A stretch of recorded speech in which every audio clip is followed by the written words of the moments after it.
Olá você, telespectadora, olá você, telespectador da TV Cultura. A partir de agora você acompanha a edição desta terça-feira, 26 de setembro, do Opinião Litoral.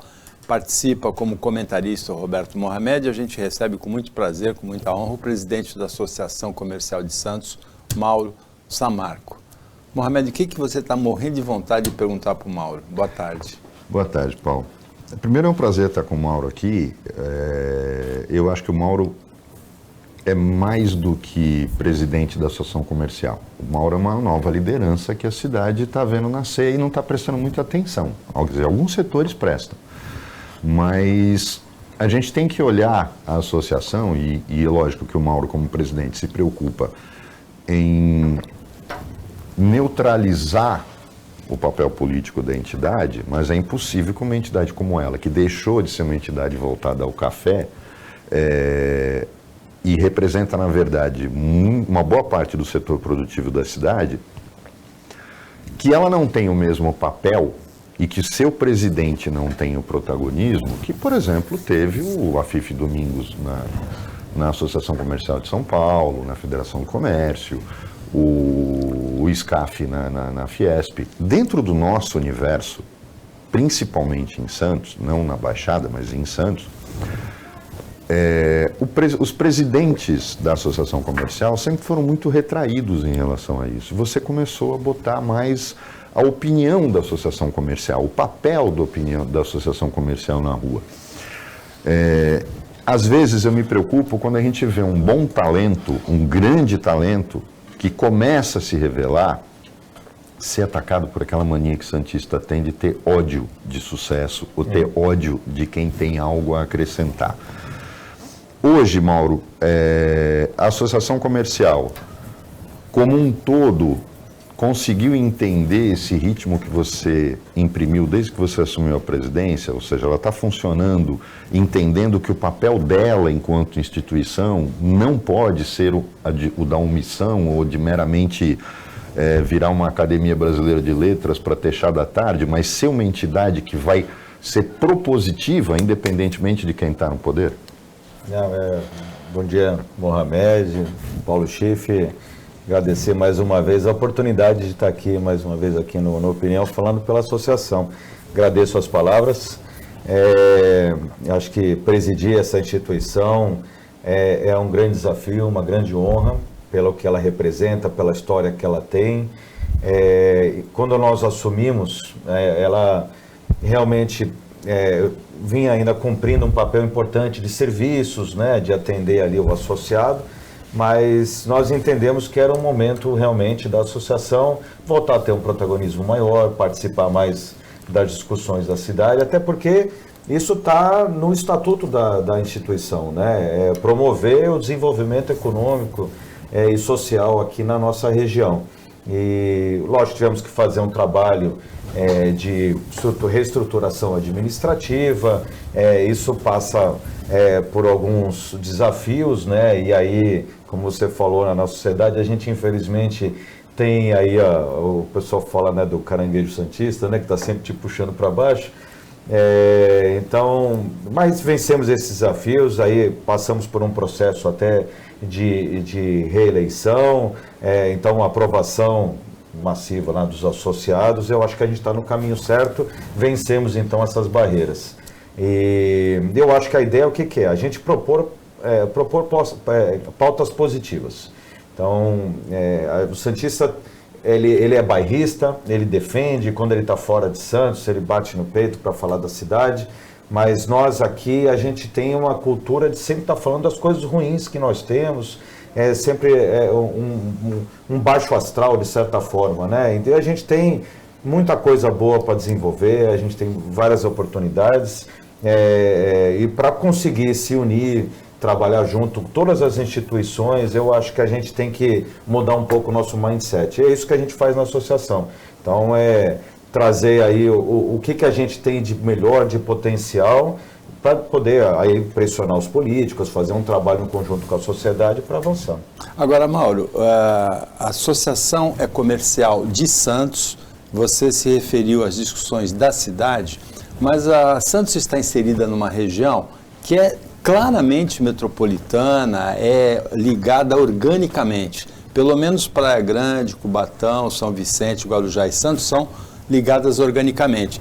A gente brinca até que tem o cidadão metropolitano que mora vamos dizer, em São Vicente, trabalha em Cubatão, estuda em Santos à noite, a namorada de Praia Grande, e a vida dele é difícil porque a ligação por transporte coletivo, ou mesmo transporte individual entre as 5 cidades é diferente, tem até regulamentações diferentes. E a Associação Comercial de Santos, ela tem um movimento de discussão, de interligação com as outras associações comerciais, não tem hoje? Tem, até por causa da FACESP, né? O Mohamed citou bem aqui o trabalho da Associação de São Paulo com a FIF, né?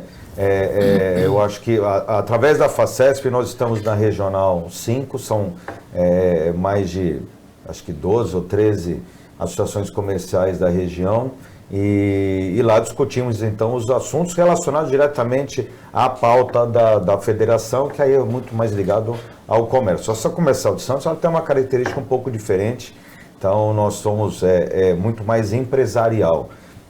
Mas não tem como a gente discutir os assuntos da nossa região que não seja de uma forma ampla com as cidades, porque está tudo conectado. Nós falamos muito do Porto de Santos, a maior parte dos associados são empresas ligadas ao Porto de Santos. O Porto envolve 3 cidades diretamente e algumas outras ainda indiretamente. Então, falar de acesso, falar da ligação com o Planalto, os problemas aí dos pátios reguladores, né, isso tudo envolve Santos, envolve Guarujá, envolve Cubatão, envolve São Vicente. Então, está tudo interligado, né? Quando a gente fala de desenvolvimento, de oportunidades, de tecnologia, de ZPE, a gente sempre tem que pensar no macro, né? E Mauro, a gente tem em Santos uma característica que é diferente das outras cidades do entorno e acabou até acostumando mal os prefeitos do entorno. Santos tem duas redes que são importantíssimas e funcionam bem. Uma depende diretamente do poder público, que é a rede de proteção social. Ninguém tem o que Santos tem. Se a pessoa precisa de psicólogo, tem filho autista, ele tem tratamento gratuito, apoio psicológico, oftálmico, psicossocial. Santos tem uma estrutura que nenhuma outra cidade no entorno tem, você só encontra na capital, na Grande São Paulo. E uma outra é uma rede de ensino profissionalizante, que é aí mais voltado para instituições que são público-privadas, né? Como o SESC, que é excepcional em Santos, o SENAI. A associação comercial, ela vê algum papel, pelo menos no futuro, de começar a se inserir nisso, já que os seus associados sentem na pele o problema da falta de qualificação de mão de obra. Mas, às vezes, cada um fica tomando iniciativa em separado, não é produtivo, porque você fica, muitas vezes, repetindo o que o outro já está fazendo. Você não acha que, talvez, alguém tem que tomar a iniciativa, que poderia ser a associação justamente porque ela ainda não está inserida nisso, de tentar reunir esses players de formação profissional, fazer uma grande reunião com o SESC, que é ligado diretamente ao comércio, com o SENAI, e se tentar montar uma rede de formação de mão de obra, porque a gente pensa em formação de mão de obra, médico, advogado, engenheiro, só que a gente precisa de carpinteiro, marceneiro, eletricista, serralheiro, mecânico. Não estava na hora desses players se juntarem e tentar transformar Santos também numa referência disso, porque espaço tem. De certa forma, isso está acontecendo naturalmente, né? A associação ela é dividida em câmaras setoriais. A Câmara de Instituições de Ensino é uma das mais atuantes que nós temos. Participam da Câmara todas as universidades da região. E aí, dentro da Câmara surgiu então o evento que é a Universidade Empresa, que é para trazer o mercado junto com a academia, para discutir quais são as necessidades, as oportunidades, né? E o que as instituições podem oferecer. Isso agora ligado com as discussões que nós participamos, porque o secretário de Desenvolvimento do Governo do Estado, Jorge Lima, criou a coalizão das regiões, acho que são 12 regiões no Estado, a Baixada Santista está contemplada, que criou ali um fórum de discussões entre diversos setores da nossa região e ali você tem ali Cubatão, as outras cidades, São Vicente, Guarujá, todas envolvidas. Eu acho que naturalmente já está caminhando para essa discussão. Precisa realmente trazer o Senai, o Sesc, ainda existe uma certa distância, mas eu acho que acaba fluindo e realmente aquele ambiente que nós estamos, né, cada vez fomentando mais do nosso prédio, né, da nossa casa, de ser o grande concentrador aí dos debates, né? Então, eu acho que em breve a gente já deve estar avançando mais nessas pautas, sim. O Opinião Litoral para o intervalo, é bem rapidinho, fica aí com a gente.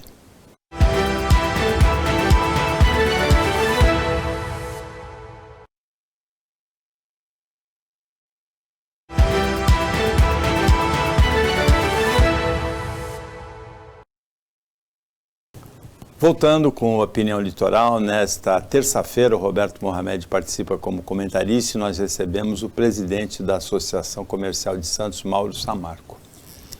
Uma das coisas que eu queria discutir aqui, aí já vamos usar o Mauro como comentarista, porque está ligado a tudo isso que a gente conversou no primeiro bloco.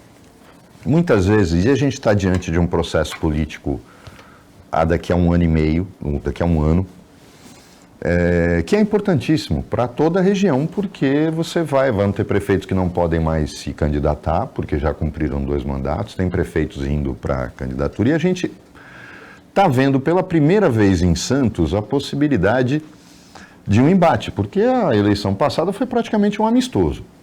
Ela parecia a reeleição do Papa, né, que ele não precisou nem fazer comício, ele ficava em casa. Pode parecer que não, mas era um candidato técnico que não tinha muito carisma e que não era conhecido. Eu recuso a ele a atribuição da designação de poste, porque não era. Ele foi um artífice, um player político no governo do Paulo, mas ele ganhou no primeiro turno. E a gente teve, então, dessa vez a coisa é diferente. Mas tem uma coisa acontecendo hoje na política, Mauro.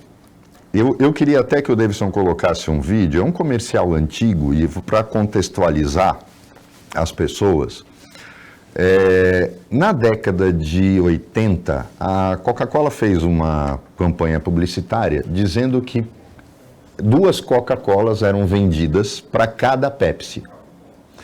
A resposta da Pepsi foi simples, fazer um comercial sem nenhum tipo de texto ou coisa assim, olha, vamos ver aí, em cima do comercial da Coca-Cola, que dizia que para cada 2 Cocas vendia uma Pepsi.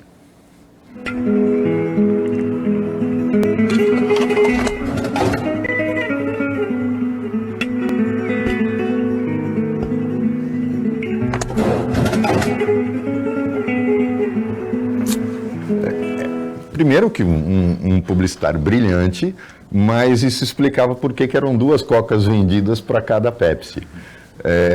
Ou seja, não importa o número, o que importa era a qualidade. Uma era consumida e as outras 2 ficavam ali para servir de escadinha. O brilhantismo dessa propaganda, na verdade, faz a gente pensar em como a gente pode ser manipulado por informações desse tipo. Mauro, a gente teve uma eleição presidencial em que se bateu muito na questão das fake news, a existência de 2 bolhas de comunicação em que as pessoas se trancavam dentro delas e só ouviam as notícias que queriam ouvir. Qual foi a postura da associação naquela eleição, no ano passado, com uma coisa tão polarizada e sendo público, os associados da associação comercial com um perfil de direita? Mas eu não vi posicionamento político da associação, e isso é o correto, por ser uma instituição. Mas agora, nas eleições municipais, por mais que você tenha perfil ideológico, não é o que interessa para o eleitor, porque quando ele elege prefeito, ele quer saber da escola, do pronto-socorro, da creche, do asfalto da rua, que são coisas que não interessam se você é de direita ou de esquerda, você vai ter que fazer. O que importa é quem é mais zelador e quem é mais tocador de obra. Existe hoje, dentro da associação, alguma coisa no sentido de evitar esse tipo de informação que, na verdade, não corresponde à realidade dos fatos e ela se engajar em algum tipo de campanha de conscientização do eleitor, independentemente de quem é o cara que os integrantes da associação apoiam, mas no sentido de participar ativamente do processo eleitoral? A associação dessa vez vai tomar essa posição ou vai continuar sendo aquela senhora que não se mete na briga dos outros? Você já percebeu, né, já, acho que pelo prazo que é o tempo que nós estamos aí à frente da associação, de que a gente procura ter uma posição já mais firme, participar mais e fazer parte do processo, que eu acho que é fundamental. Eu acho que a gente precisa mudar o pensamento e pensar como grupo mesmo, né? E o grupo que eu digo são os cidadãos, né? O que a gente quer para o futuro da nossa região. Então, temos um número pequeno de parlamentares para aumentar a nossa representatividade, tanto no Congresso Nacional quanto na Assembleia do Estado. Essa foi uma luta da associação. Foi uma luta da associação. Na eleição passada. Exatamente. Né? Até falando na questão das campanhas que nós fazemos. Então, não adianta, precisa conscientizar o eleitor, que não adianta ficar votando em quem não tem identidade com a nossa região, precisa aumentar a nossa bancada. Fizemos um trabalho, então, de educativo e de conscientização sobre isso. Agora, para essa eleição, da mesma forma, olhando a nossa cidade, o que a cidade tem evoluído, né? Então, a gente passou por um processo de transformação que a cidade, ela durante um período, ela teve mais ou menos a mesma cara, né? E de uns anos para cá, você vê que a gente teve uma evolução em questão aí de investimentos de infraestrutura, saúde, o que melhorou as escolas, né, com os equipamentos, informatização, tudo isso. E, então, assim, o que vale a pena para nós? O que a gente quer? A continuidade, avançar com esses projetos? De que forma que isso vai estar conectado também com o trabalho da nossa região perante o Estado e o Federal, né? A fortalecer os nossos representantes. Eu acho que isso faz parte de um todo. Então, a gente sempre vai continuar apresentando propostas para os candidatos, fazendo as sabatinas, entrevistando para saber o que eles pensam, para depois também estar cobrando após a eleição, para acompanhar aí, o trabalho, o dia a dia, né, do eleito, né? Mas também trazer discussões, opiniões, né, dos comentaristas, dos analistas políticos, para que a gente possa envolver a sociedade numa discussão do que a gente quer para Santos daqui a 30 anos. Não adianta pensar só nos 4 ou 8 anos da eleição e reeleição dos próximos prefeitos, né? Essa senhora que o Mohamed se referiu, a Associação Comercial, ela completa esse ano 153 anos, é isso? 53, dia em 22 22 de dezembro. E ela, nos últimos anos, você citou aqui, que ela se voltou muito para a atividade portuária. Na semana passada, a cidade de Santos recebeu o novo ministro de Portos e Aeroportos, que sucedeu ao ministro Márcio França, que é daqui da região, foi prefeito de São Vicente, deputado, governador de estado. Qual foi a impressão que o novo ministro deixou? O que só o Mauro Samarco viu no novo ministro, Mauro? Olha, primeiro que eu acho que tranquilizou o mercado, porque você, numa área onde você tem grandes investimentos, né, e os projetos, eles demoram para ser implantados, então para você... Longo prazo, né? Nós temos um problema gravíssimo à frente, vários, né? Vamos citar um, que nós estamos próximos aí ao limite de capacidade dos terminais de contêiner, precisa aumentar a capacidade. O STS 10, quando mudou o governo, que entrou o governo Lula, saiu um pouco da pauta. E aí você tem lá a nomeação de ministro, o tempo que levou para nomear o secretariado, o presidente da autoridade portuária. E aí, logo em seguida, a gente está falando em 3 meses depois, uma mudança. Então, para o setor é muito ruim.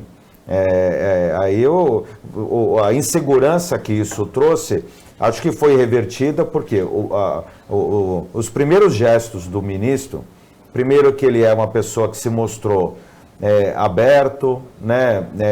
Uma pessoa, acho que de uma fala, né, fácil, simples, então, que acho que vai ser de excelente diálogo, já deixou isso bem à vontade e fez uma nomeação excelente para a Secretaria de Portos, em substituição ao Fabrício, que era uma preocupação, porque o Fabrício era um cara conhecedor do mercado, veio a Mariana Pescatori também, que é técnica, está há muito tempo no Ministério, manutenção do presidente Pomini foi realmente também acho que um grande gesto para o mercado, e isso trouxe também uma tranquilidade, e eu acho que a gente tem aí um futuro positivo aí nessa gestão aí do ministro Silvio Costa. E uma das coisas, Mauro, não sei se você teve essa leitura, ontem o Marcos Palmeira, presidente do Nacional do Republicanos, que é o partido que ficou com o Ministério, que é o partido do Silvinho, estava no Roda Viva, aqui na TV Cultura. E eu fiquei surpreso, e positivamente surpreso, né? É um bispo da Universal, licenciado, mas muito equilibrado, ele meio fora da curva entre o discurso dos bispos, né? Para quem viu que foi, por exemplo, a gestão do Crivella no Rio de Janeiro, toma até um susto de ver a diferença de nível entre os dois.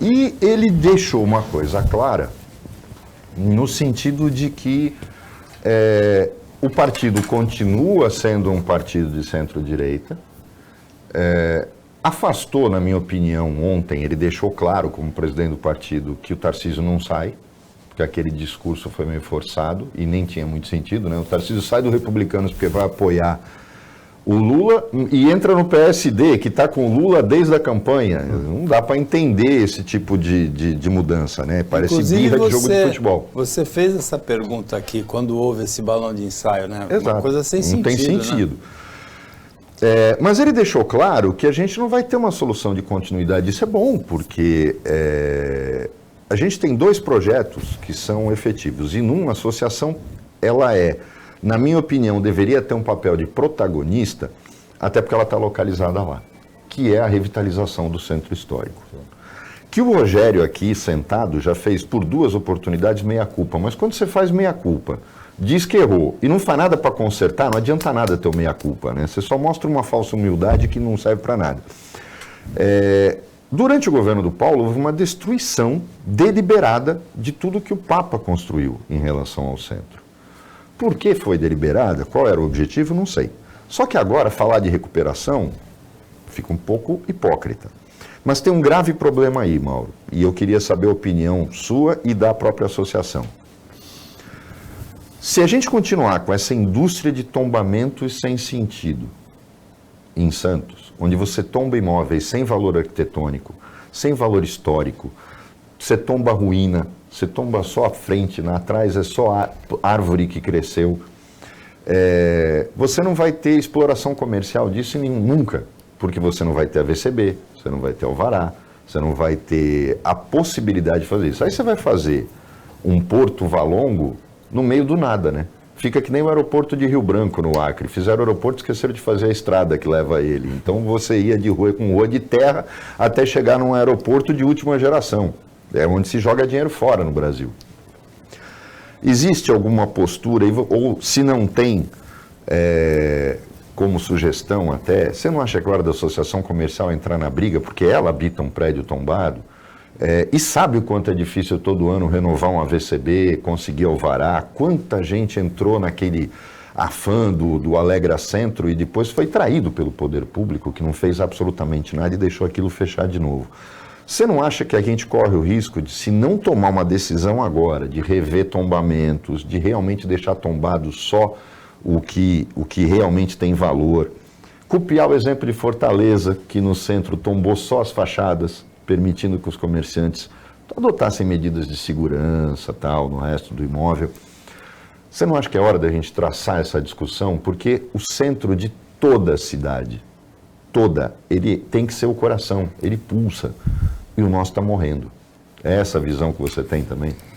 Eu acho que o principal entrave que nós temos no centro realmente é o nível de tombamento que nós temos, né, dos edifícios.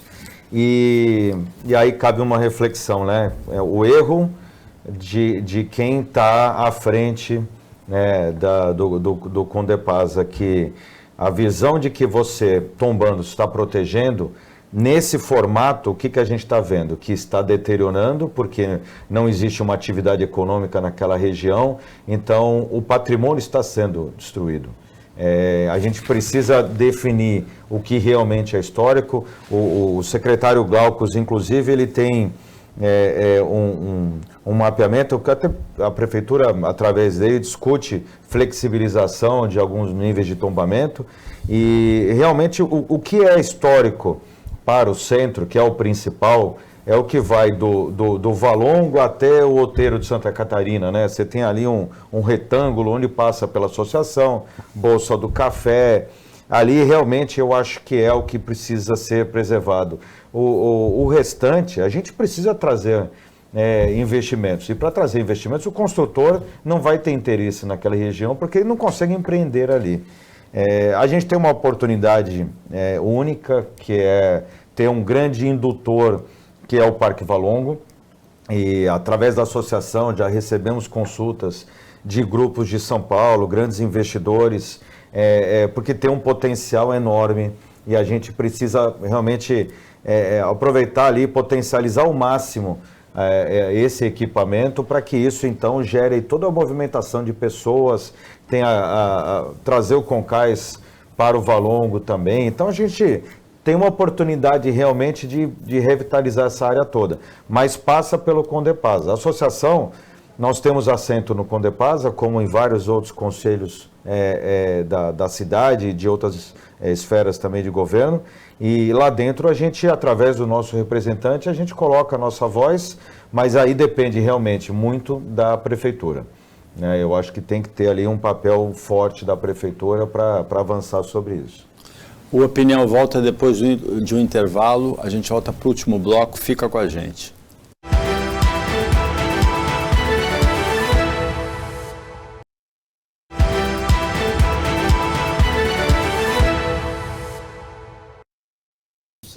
Voltando com a Opinião Litoral, agora é o último bloco.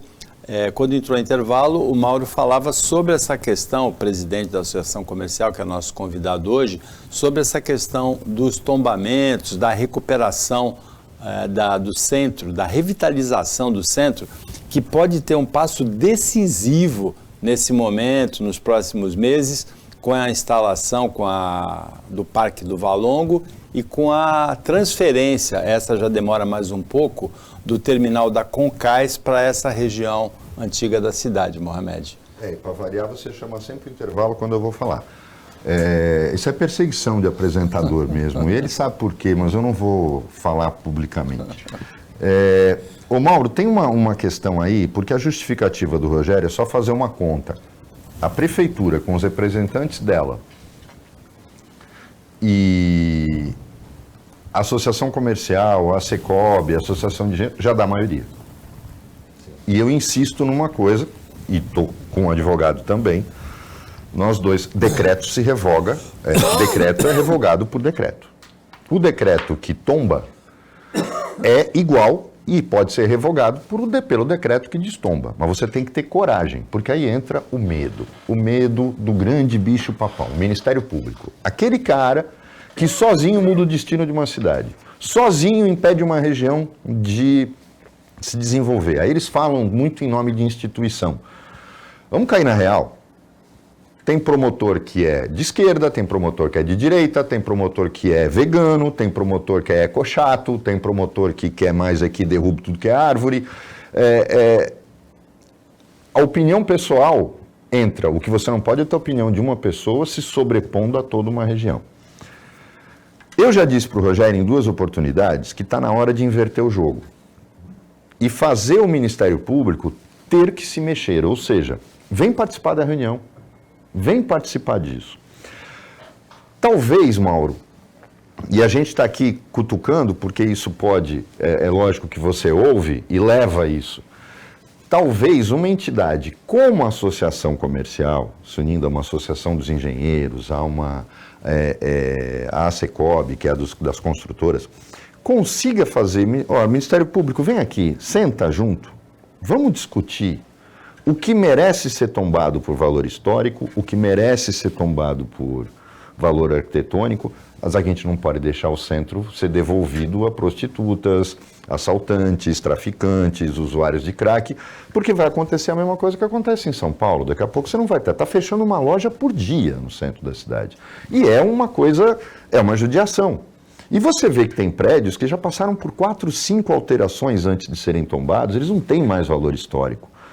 Tem imóvel em Santos tombado com arquitetura eclética. A arquitetura eclética é a falta de estilo. Não é a mistura de estilo, é a falta de estilo. Não tem sentido isso. Você não acha, às vezes o poder público, e quando a gente fala depende da prefeitura, a prefeitura é paquidérmica. Ela, para se mover, você tem todo um corpo pesado que não está afim de começar a trabalhar 1 hora a mais por dia.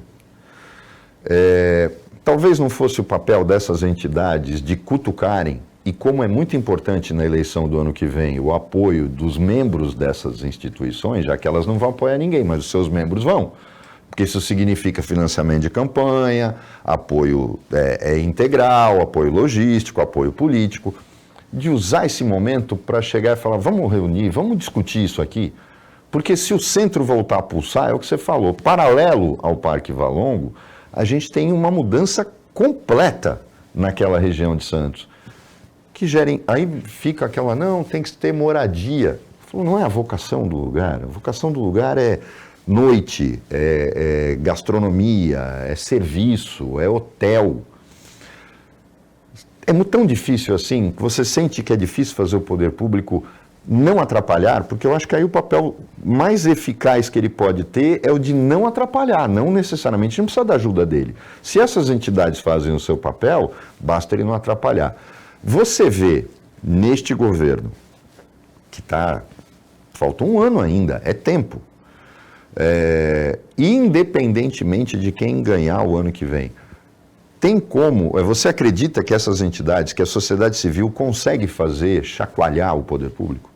Olha, nós temos uma excelente interlocução, nossa comunicação com a prefeitura em diversos setores, né, citando até aqui as ODS, né, a prefeitura até usou todo o material que nós desenvolvemos através do CONDESAN, o Conselho de Desenvolvimento Econômico, e hoje a gente tem reuniões para dar seguimento às pautas, a própria ACS está aderindo agora para adotar as metas para a nossa gestão.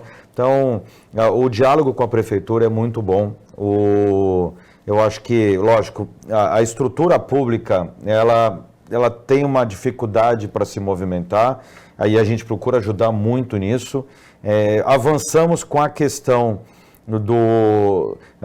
os terminais ali do Valongo, do 1 ao 8, essa discussão é muito antiga. Até ainda na época do governo Papa, o então ministro dos Portos, à época, anunciou que estava sendo transferido, né, para o município, e depois aquilo tinha sido verbal, não foi assinado. Então, já era um desejo antigo que nunca tinha sido realizado. Quem foi um dos grandes responsáveis por isso foi o promotor Cabral, que tem feito realmente essa abertura, trazer o Ministério Público para sentar, dialogar. É lógico que tem que respeitar a legislação, tem uma série de dificuldades, mas é uma mudança de postura, né? Do que todos os entes, né, têm que sentar e tentar buscar soluções. Então, eu acho, a gente vê de uma forma muito positiva. Não é fácil, mas a prefeitura sempre se colocou muito à disposição para ajudar.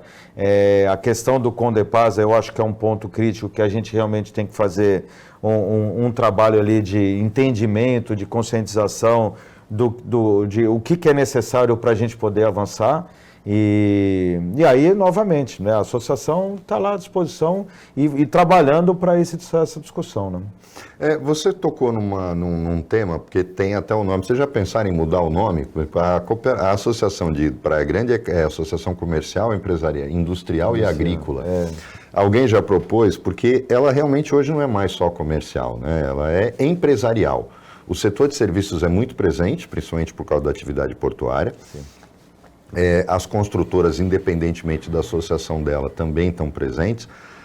Já pensaram em mudar o nome, o Mauro, para ficar mais apropriado em relação a quem são os seus sócios? E tem a presença que você citou aqui, que tem sido importante das universidades também, Sim. não é? Nós temos... Não dá para colocar, fica que nem faculdade de filosofia, ciência, A fica associação muito comercial grande. e empresarial, porque era só colocar o E no símbolo, a letra sobreposta, que nem era o símbolo original do Santos Futebol Clube, é só colocar um E ali, não vai mudar muita coisa. Assim, né, lógico, é a quinta associação mais antiga do país, né, a mais antiga do estado de São Paulo, e então, assim, eu acho que nós enfrentamos, nós quebramos paradigmas, nós vamos trazer o seminário de café, que sempre foi realizado no Guarujá, então a tradição antiga do mercado conservador como o café, a gente enfrentou o desafio, nós vamos trazer para Santos, vai ser um evento importantíssimo aqui no ano que vem, mas acho que algumas tradições como o nome a gente preserva, embora realmente a associação, em toda a sua história, ela sempre foi mais empresarial, ela foi criada para melhorar as relações de comércio dos exportadores de carga no século XIX, né? Então, para emitir seus documentos, tudo. Então, ela já se iniciou com uma atividade empresarial. O que a gente está fazendo, na verdade, agora é o contrário. O que a associação talvez nunca tenha oferecido para o comércio, o que é nossa responsabilidade, o que a gente tem que fazer. Em apoio, lógico, parceria com o Sindicato do Comércio Varejista, com o CDL, que são todos parceiros, e o que nós podemos, então, estar ampliando esse trabalho para também atender o comércio. Essa questão do nome é interessante. Houve uma época em que eu escrevia sobre o Porto, num site, e eu usava a expressão Porto de Santos, Cubatão e Guarujá, ou Porto de Guarujá, Cubatão e Santos, Porto de Cubatão, Guarujá, eu misturava. E um portuário antigo, ele ligou para mim, descobriu meu telefone e falou, se fosse você não faria isso, porque a marca internacional é Porto de Santos. Então a marca da associação é a Associação Comercial de Santos. Talvez seja, o Mauro tenha razão, uma mudança de um nome de mais de 150 anos é complicado, né? Como foi o idiota que mudou o nome da Codesp para Autoridade Portuária. Não, e pior é colocar em inglês, né? Quer dizer, você vê que tinha muito... Quando eu falo que o Bolsonaro colocava muito débil mental trabalhando com ele, é esse tipo de coisa. Mas esse veja, foi um imbecil Mohamed, que fez essa mudança. A Baixada Santista, que é um nome que muita gente não gosta, houve a tentativa de mudar para a Costa da Mata Atlântica, que é um nome lindo, né? E não pegou, né? Mas a gente resiste a mudanças. Agora, tem coisas que e para mim são essenciais. Uma outra agora eu vou tocar, porque diz respeito diretamente à própria herança do Mauro. O seu pai foi um dos maiores advogados, é um dos maiores nomes do direito marítimo em Santos, que, por sinal, tinha poucas pessoas. Né? Muita gente dizia que era uma máfia, não era um nicho. E que muito pouca gente, mas naquela época a advocacia de Santos não era o que é hoje. O AB Santos hoje é o segundo maior colégio eleitoral do estado, só pede para a capital. Mauro, mas eu noto uma coisa, não tem engajamento, e aqui é uma faculdade de direito em cada esquina. Mas você nota que essa é uma área do direito que parece que as universidades falam, não, isso aqui não precisa dar, se quiser vai fazer pós-graduação. Não falta um pouco de movimento, talvez até da OAB, mas de quem trabalha, eu trabalhei com direito portuário, você com direito marítimo, de pressionar um pouco para que a cadeira de direito portuário e marítimo existisse nas faculdades de Santos, porque chega a ser uma coisa sem sentido, que a gente não tenha isso na formação. Mas pode fazer pós-graduação, mas o aluno tem que ter uma noção mínima para não falar bobagem, não fazer bobagem.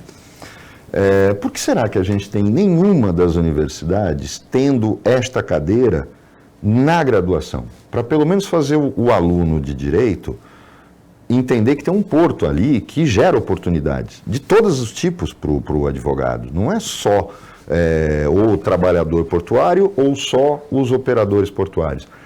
Tem toda uma gama de negócios que precisa de gente especializada e que gente de Santos às vezes vai contratar fora. Por que será que a gente não consegue ter isso aqui? Olha, eu acho que isso passa pelo que nós falamos aqui no bloco anterior sobre a questão da formação e olhar o Porto de Santos. E quando a gente fala Porto, a gente não está falando só do terminal de container, né? Você tem lá as empresas de comércio exterior, né? Toda essa estrutura que está ali em torno dessa atividade. E tudo que oferece de oportunidade, temos vagas ali que acabam sendo preenchidas por pessoas de fora. Então, nós aqui como moradores da Baixada, o que a gente pode melhorar para poder segurar os nossos talentos, para que os jovens não saiam daqui para estudar na capital ou em outro lugar e não retornem, né? Então, tem essa questão da tecnologia. Acho que o direito é um grande exemplo.